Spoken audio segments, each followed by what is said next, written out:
Hey folks, Doc Hansen here with another Good Time guitar. So this is a very cool vintage guitar. Maybe you've seen some of my other videos where I talk about Alvarez guitars, but Alvarez has made thousands and thousands of guitars over the years, and a number of them are very cool, good guitars. They had some really interesting models.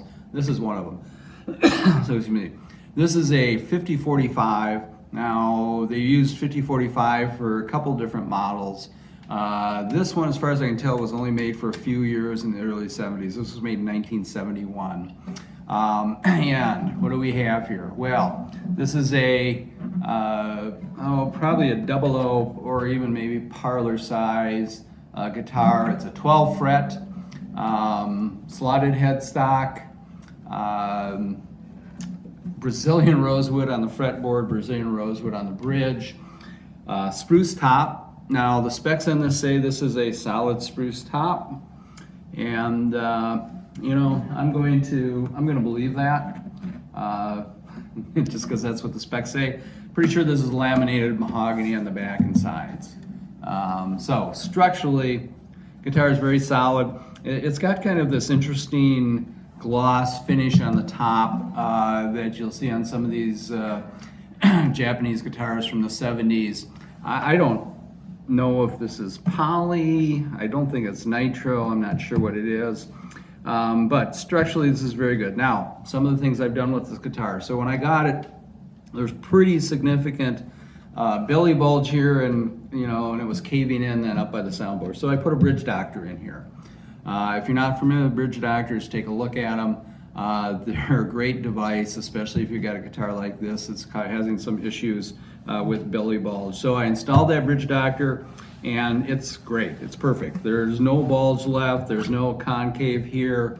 That really helped, of course, with the intonation and the action as well. So put the bridge doctor in there. Another thing I did, the tuners on this when I got them were kind of failing. A couple of the gears were close to being stripped. So I took the original tuners off and put in these really lovely gold tuners with ivory knobs on them. They work great. Replace those. Otherwise, cleaned the guitar up. I adjusted the action. We're sitting about 3/32 seconds on the 12th fret on the low E on this, so great action. So all those kinds of things. Now this is the thing that just blows me away on this. I mean, how they can get this much volume and punch out of a small body guitar like this just amazes me. So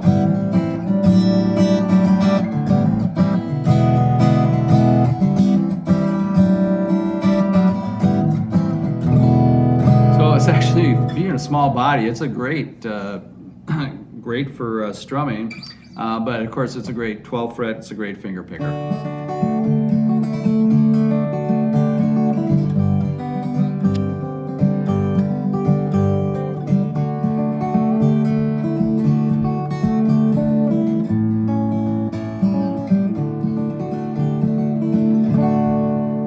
Sounds great. Just a really fun guitar to play. Great guitar to sit on your couch and play with as well. Now, you also know that I like to electrify my acoustic guitars because I like to play them electronically also. So I did install a Fishman Rare Earth sound hole pickup in here. I've got that. Oh, yeah, I will tell you, and I've got a photo of this. There was a input jack installed in here when I got it. There was no pickup, so that had been taken out, but I know somebody had done kind of a hatchet job here down here, so I kind of buffed that out a little bit, cleaned it up a little bit, so there's something there. But this is a 50-some-year-old guitar, so it's bound to have some issues, but playing wise, it's great. This does have a kind of one of those chunkier C necks on here that you'll find in a lot of Japanese guitars from the 60s and 70s. So just telling you that. I mean, I have kind of average size hands, and I have no issues playing it. Yeah, the nut width on here I think is like 1 3/4 as well. So a little wider neck, a little chunkier neck as well. But just a fun guitar to play. So let me know if you have any questions. Again, it's an Alvarez 5045 from 1971. Thanks. Bye-bye.